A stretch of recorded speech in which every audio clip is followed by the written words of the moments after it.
Bos ini menghabiskan hariannya seorang diri. Bos ini sedang berusaha mati-matian.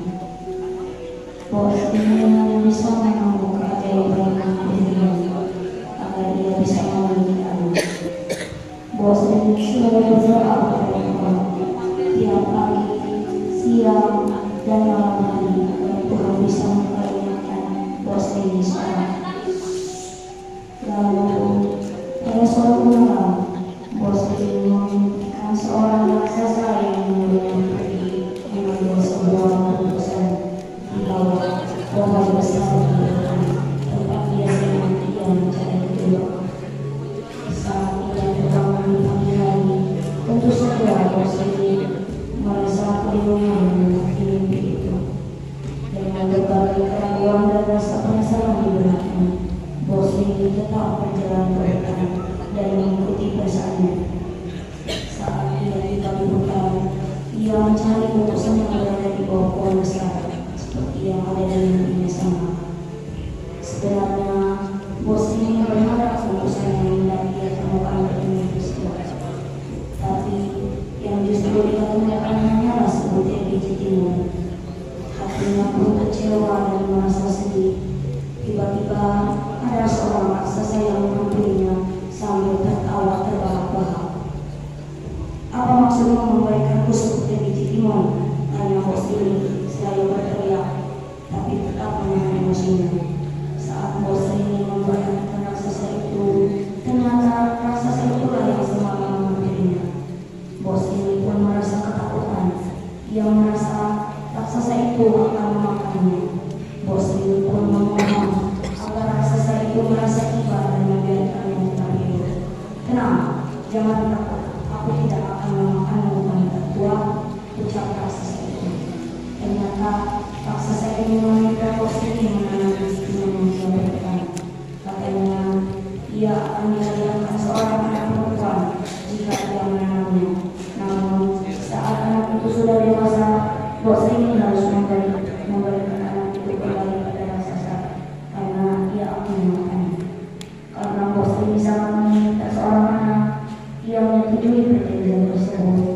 Saat kembali ke rumah, bos ini menanam biji timun itu ke dalam rumahnya. Bos ini merawat biji timun itu dengan sangat baik tiap hari. 2 bulan kemudian, tanaman itu mulai berbuah dan tanaman timun itu hanya berbuah satu. Semakin hari buah spesial timun itu semakin besar, lebih besar dari timun pada umumnya. Warnanya cantik, menunjukkan warna kuning keemasan. Saat buah timun itu sudah sangat besar, bos ini menantinya dan saat terlalu ada seorang perempuan yang sangat cantik. Bos ini sangat bahagia dengan suara tulisan bayi itu. Ia pun memberikan nama Timunas. Bos ini merasa sangat senang sehingga ia lupa bahwa dia pernah membuat janji pada raksasa. Ia akan memberikan bayi ini pada suatu hari nanti. Bos ini membesarkan Timunas dengan kasih sayang dan kesabaran. Timunas tumbuh menjadi orang perempuan yang cantik, baik, serta sangat cerdas. Pada suatu malam, bos ini kembali bermimpi didatangi raksasa yang memberikan pesan bahwa dalam waktu seminggu ia akan menjemput Timunas. Sejak saat itu, bos ini sering termenung sendirian. Ia terus memikirkan bahwa ia akan berpisah dengan anak yang sangat biasa. Terkadang air mata jatuh ke pipinya tanpa dia sadari. Ternyata Timunas sering memperhatikan ibunya yang sedih itu. Lalu ia pun bertanya pada bos ini, "Ibu, kenapa akhir-akhir ini ibu sering sekali menangis?" Awalnya bos ini tidak ingin bercerita pada anaknya, tapi karena Timunas mendesaknya dan terus bertanya, bos ini pun menceritakan kisah asli kelahiran Timunas.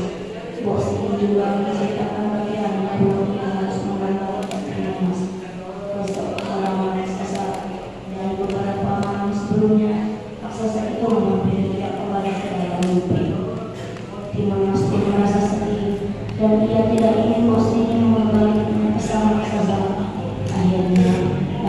berdua berpikir dan mencari cara agar Timon Mas bisa bebas dari sana saja. Di hari Timon Mas harus dikembalikan, tiba-tiba bos ini terpikir sebuah cara.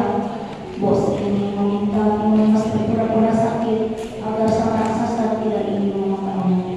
Beruntung cara ini cukup berhasil untuk mengulur waktu. Sang raksasa akan datang kembali saat Timon Mas sudah sembuh. Sebelum raksasa itu datang kembali, bos ini memikirkan bagaimana cara agar anaknya bisa dibebaskan. Paginya, bos ini bertemu seorang petaka agung di gunung. Dia adalah teman suaminya yang sudah meninggal. Sesampainya di sana, bos ini langsung menceritakan soal kondisinya dan ia ingin mengusir raksasa itu. Sang petaka itu memberi bos ini 4 bungkusan kecil. Katanya, bungkusan-bungkusan ini berisi biji timun, jagung, garam, dan terasi. Sang petaka menyuruh memberikan 4 bungkusan ini pada anaknya, dan jika sang raksasa menjawabnya, sebarkan isi bungkusan-bungkusan ini. Setelah itu, bos ini pun pulang dengan bersama sedikit lega. Setidaknya, ia sekarang sudah memiliki rencana.